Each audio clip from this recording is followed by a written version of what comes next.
It's Election Day in Minnesota, and one of the most contested, closely watched primaries pits a controversial incumbent against a familiar challenger. I'm just excited that this day has arrived. Come on out and vote. It's also football season, or it will be soon. We got a peek at the Gophers practice session today at Huntington Bank Stadium. Hope everybody comes out to that game. That's going to be a really special game for us, and especially just having the whole new era of college football. Plus, what most of the world calls football is getting hotter than ever in this country. Where do those players get their inspiration? I love Becky Sauerbrunn. Center back. Got to give her some love. That and more today on University Report.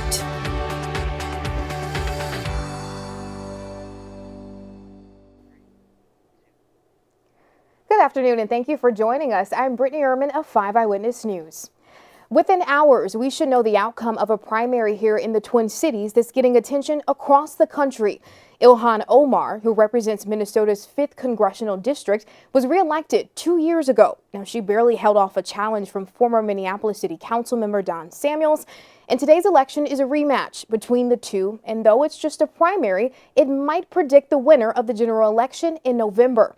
Katrina Bailey caught up with Samuels right after he cast his own vote. Samuels lost to Omar by only 2% 2 years ago, so he's taken seriously as a challenger. Here I am outside of Capri Theater, one of the voting places here in the 5th Congressional District in Minneapolis.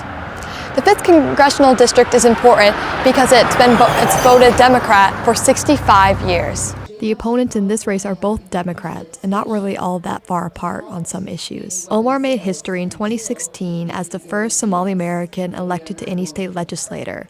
2 years later, she won her first term in Congress. Since then, she's made some political enemies. Just the way that we've been represented in the previous voting and in the previous Congress has just not been the way that we need to be represented. So I think it's important that we understand that. Samuel sees that kind of opinion as an opportunity. CD5 is the most important district in the state of Minnesota. And what happens here, the leadership here, will impact the vibe and the feeling that people have about the state. Peter Nolan is here because he believes elections have important consequences. Well, I think voting, especially at the local level, is about as important thing as you can do to change the everyday quality of your life. In this particular local race, a high-stakes rematch is getting national attention. Katrina Bailey, University Report. And most Minnesota polling locations opened at 7 o'clock this morning and will remain open until 8 tonight. If you're in line at 8, you will still get to vote. Now, as campaign season heats up, college football kicks off too.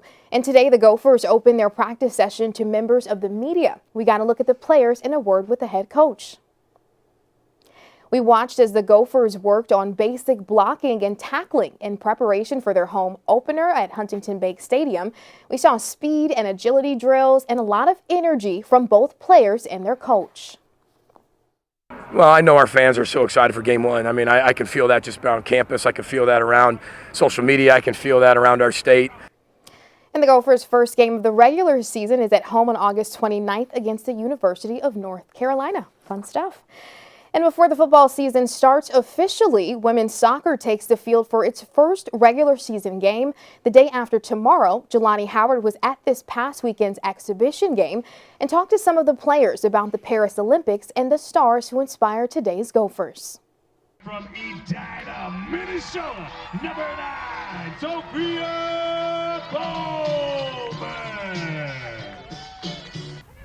In honor of the women's U.S. team winning gold in Paris, I took some time to ask a few of the women's team here in Minnesota who their favorite Olympians are. Naomi Girma right now, she isn't the captain, but got to give her some love because she's the best defender in the world right now, I think. But probably Girma if I had to pick a player.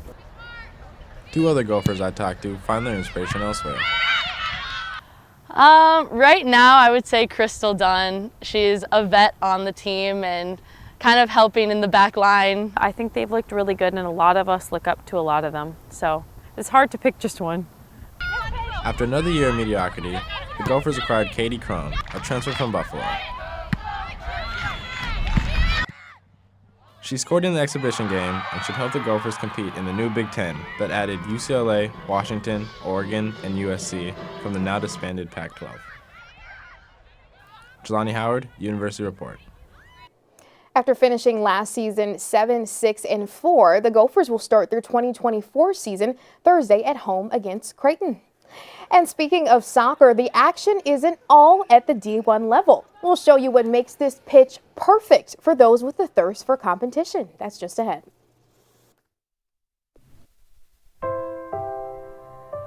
Because it was there. Because determination overcame distance. I believe that this nation should commit itself to achieving the goal of landing a man on the moon and returning him safely to the earth. Because the unsolvable was invitation enough. Why are we driven to discover? Because we can change the course of history. Because tomorrow's visionaries need focus today.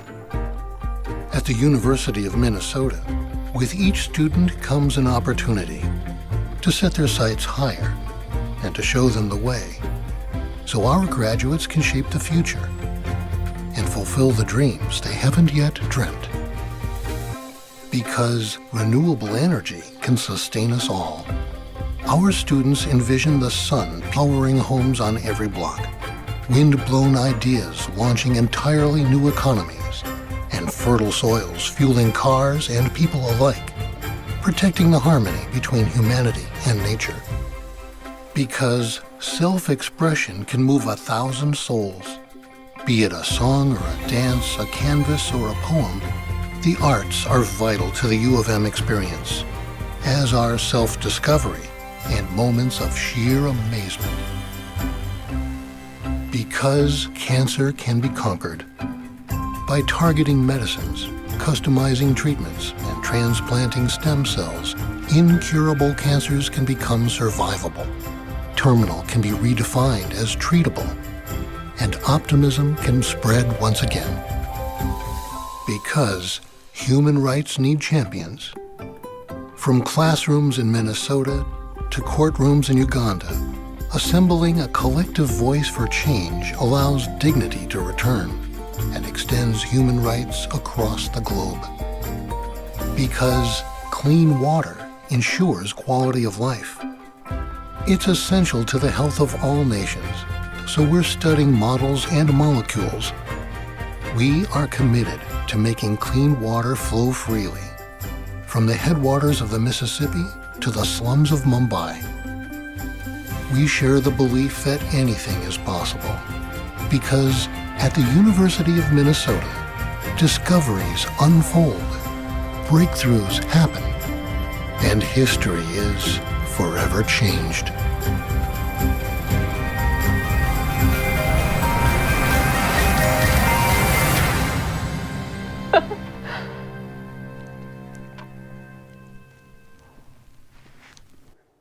Welcome back. Well, not far from the University of Minnesota, there is a place to play soccer or just watch in an environment that's a bit different.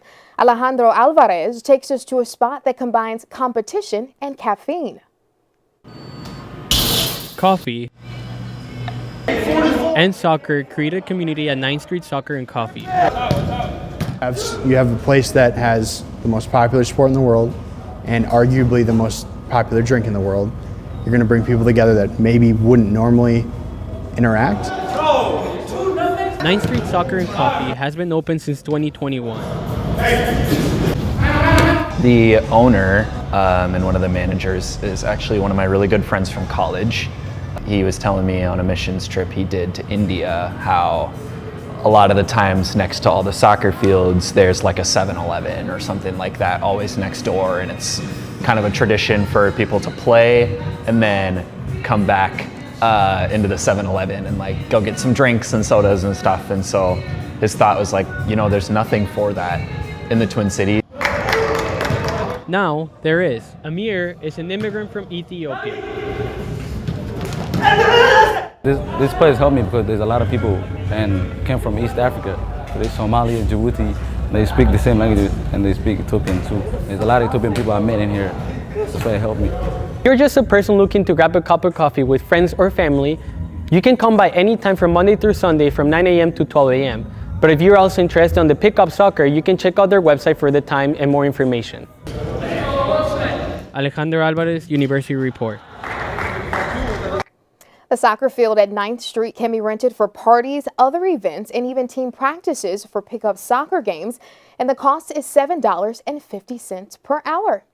And this was yet another day to play outside as much as possible, and Katrina Bailey is here to tell us how long the lovely weather will last. Hey, Katrina. Yeah, sun's out, fun's out, and it's also perfect weather for the primary election. I was out earlier at the polling place in Minneapolis, and the weather certainly was no excuse for low turnout. This is how it looked outside of the Capri Theater on Broadway in North Minneapolis. I hope you enjoyed it because this won't last much longer. Here's a look at the next 5 days, starting with a good chance of rain tomorrow in the evening. The rain continues through Thursday and Friday with the temperature going down to 77 as a high on Thursday and 71 on Friday. Over the weekend, the sun comes back out with highs in the 80s. And that's a look at the next 5 days. It's been a lovely run of pleasant weather, but it can't last forever, right? Hey, that's for sure. And you know, the good thing is we have to enjoy this nice weather while we can. That's exactly what we're doing. Katrina, thanks so much. And medical breakthroughs make news frequently these days, but before the doctors and scientists make those announcements, there's a lot of work to be done and a lot of money to raise. This afternoon, Gabriel Castillo introduces us to one man fighting a very personal battle to find a cure for a condition he's lived with for decades. Meet Jake Beckstrom, one of the leading voices in Minnesota for the cure for paralysis. We're trying to hold them accountable. Accountability procedures is written into the language of the bill. Jake works at a nonprofit organization called Unite to Fight Paralysis. He pursues research funding to find a cure for paralysis. And even though we're at a bypass right now in Pennsylvania, a lot of people showed up to the meeting, a lot of people gave their opinions. Currently, he's working on a plan to lobby state legislators in Pennsylvania. There's a tension between how the Department of Health wants the program to be run and what the advocates and the people living with the disabilities want the program to be run. He's an environmental lawyer and a writer for the monthly Bench and Bar magazine. I'm really interested in water law, so I do a lot of articles on waters of the United States. And water has always played a deciding role in Jake's life. For example, Jake's father, a retired fishing reporter, used to take Jake fishing when he was a kid. This kid here, when he was 4 years old, he caught his very first muskie, which is a very prestigious fish to catch, and it was almost 40 inches long. But when he was 16 years old, right after he had learned how to surf, he had a diving accident. I dove in the shallow end. They always say don't dive in the shallow end. I was a dumb kid, dove in the shallow end to hit the bottom, underwater, and I knew right away. I couldn't move anything. I'm like, you idiot, Jake. But that did not stop Jake. I can still experience the things that I love, just in a different way. You don't have to feel sorry for me. I'm happy living my life. I love life. I just do things differently. In the fight to cure paralysis, Jake moves forward. Gabriel Castillo, University Report.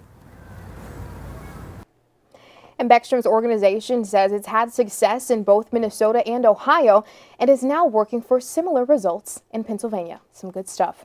Now, we often report on restaurant closings, old favorites close rather, and new ones open up, but 39 years in business is a pretty good run. Now, reporter Josie Wise joins us now to talk about one place that's going on 4 decades as a neighborhood institution. Hey, Josie, thanks for joining us. Hi. And I think the biggest thing here is we want to know, what is this place all about? Yeah, so the Caspian opened almost 4 decades ago, like you said, and it's two things. It's a marketplace and a restaurant and bistro. So the marketplace imports goods from all over the world, Central Asia, Europe, the Middle East, and then the restaurant serves Persian food. The family that opened the place is from Iran, so that's kind of where they get their cuisine from. And we were talking about this earlier, family and community. Those are some big aspects in the business. Yeah, there are regulars that have been going there since day one. They were able to recall the exact month that it opened. They go there 2-3 times a week, or there are students that go there. They go there almost daily, or at least the one I talked to said he goes there almost daily. So people really like to come back to that place. I think the regulars may be what's kind of kept it going. And businesses have a lot of ups and downs, right? And what are some of the the challenges they've maybe seen through their journey? Yeah, so just like almost every business, during COVID, they faced a lot of challenges. They had to let some servers go, which the owner that I spoke to really was upset about, because he doesn't like, it's a family there. They don't like to let people go like that. They've had some of the kitchen staff and the cooks have been there for 20, 30 years, so a very long time. And that was really tough for him. And then there are also some issues with the conflict in the Middle East, some issues with trade and getting the imports that they need for the marketplace and the restaurant. But they've persevered throughout it all. The owner hasn't changed menu prices in 5 years because he doesn't want to kind of dump that on his regulars and the customers that have been there for so long. So. All right, a story of perseverance, and of course, you know, I can't wait to get my hands on this food, I have to say, after that story. Yes. So thank you so much, Josie. We appreciate it. Thank you. All right, well, that is it for today's edition of University Report. We want to thank you so much for joining us. I'm Brittany Urban of 5 Eyewitness News. We hope you'll join us again on Thursday. Good night.